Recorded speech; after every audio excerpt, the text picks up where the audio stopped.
Sa gitna ng mga hamon at banta sa seguridad ng Pilipinas at sovereign rights, partikular na sa West Philippine Sea, patuloy ang pamahalaan sa modernization program ng Armed Forces of the Philippines para makasabay sa mga kagamitang pandigma.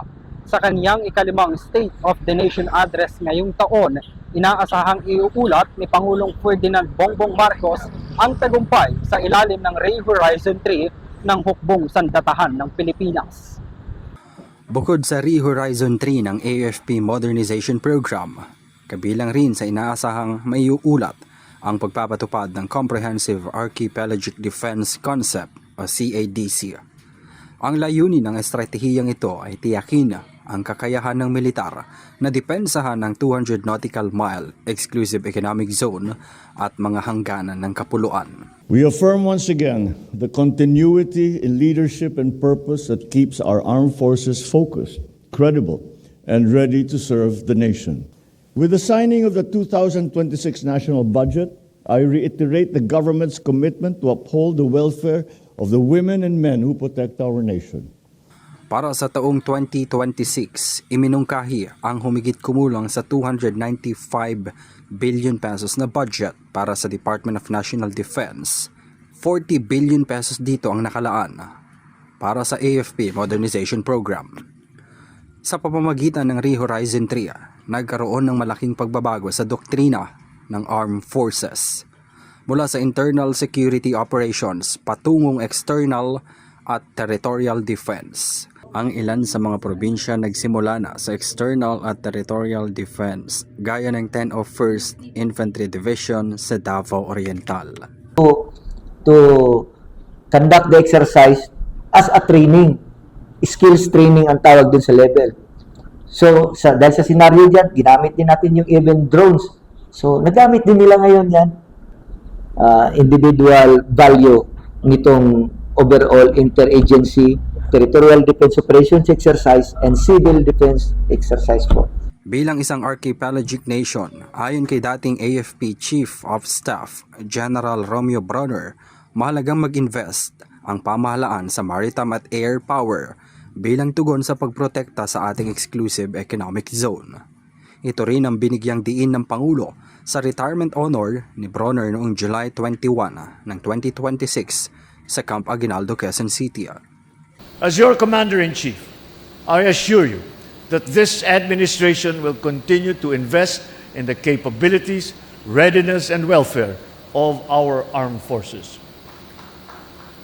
The command entrusted to you is great, but the purpose is even greater: to safeguard our people, defend every inch of our land and waters, and secure the future of our republic.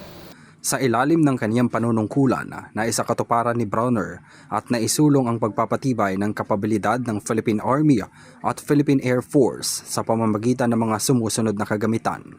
Ang Combat Utility Helicopters, pagdating at paggamit ng karagdagang fleet ng S-70I Black Hawk Helicopters, Attack Helicopters, Operational T-129B Attack Helicopters mula sa Turkey, patuloy na pagpapatrolya ng FA-50PH Light Combat Aircraft at paghahanda para sa acquisition ng Multi-Role Fighters o MRF.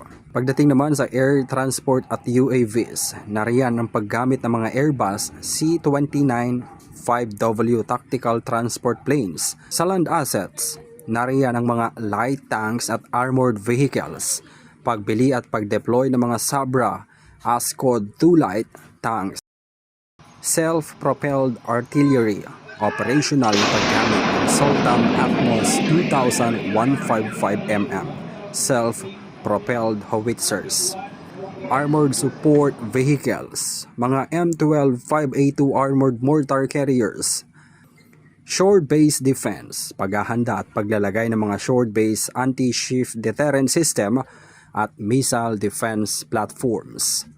Sa pagtatapos ng 3 termino ni General Bronner nitong Hulyo, formal na itinurn over ang pamumuno ng militar kay General Antonio Navarrete na nangakong ipagpapatuloy at mas pabibilisin pa ang modernization ng sandatahang lakas ng Pilipinas.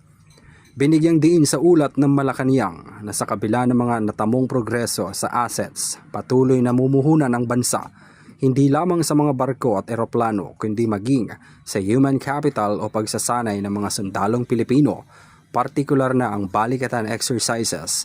Kabilang rin ang Pilipinas ngayon sa RIMPAC o Rim of the Pacific 2026. Isa lang naman yung yung tinatawag na TTPs ng amphibious operations. Worldwide yan eh. Depende na lang sa iba pang capabilities na idadagdag. So, it's really to be with other navies na may mga marines and then join the RIMPAC is an exposure and opportunity for our not only the marines, kahit yung mga white caps and even the Coast Guard to have an exchange with other countries, Coast Guard and Navy. Sa kanyang pagre-retiro naman, pinasalamatan ni Bronner ang Pangulo sa tiwalang ibinigay sa kanya at mga miyembro ng AFP para sa kanilang profesionalismo. Kinilala rin nito ang mga misyon ng kasundaluan sa West Philippine Sea, disaster-stricken areas at mga lugar na bihirang makita pero labis na nararamdaman ang mga sundalo. I leave this office with gratitude, with humility, and with complete confidence that the Armed Forces of the Philippines will continue to grow stronger, remain faithful to its mission, and always serve our nation with honor. May God continue to bless the Armed Forces of the Philippines. May God bless our beloved Republic of the Philippines. This is Special Forces call sign Tiger and Aviator call sign Griffon signing off. To God be the glory. Maraming salamat po. Para sa SONA 2026, ako po si Henry V. Nicolas. Sumasaludo sa bawat Pilipino.